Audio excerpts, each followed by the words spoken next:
6 години бях с адско главоболие и хърках ужасно. Представете си колко трябва да ме обичала жена ми, че да спи все още с мен.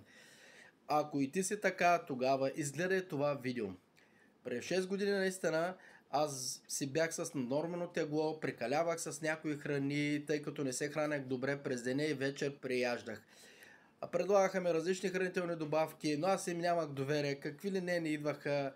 Аз естествено отказвах. Жена ми накрая оказа така ползотворно влияние, докато една моя приятелка не се обади и каза, че си решила определени проблеми с супер хранителна аквасорс, включих коластра и микроводораз в менюто си и от тогава вече разредих хъркането, подобрих си спането, спа като бебе, жена ми спи с мен, правим си регулярно любов и разбира се, сега в момента изпитвам удоволствие от това, когато си легна на първата минута вече заспивам. Ако искате да знаете, нека се чуеме, влезте в линка в първия коментар, запишете се за безплатна консултация и ще видим дали изобщо може да сме полезни.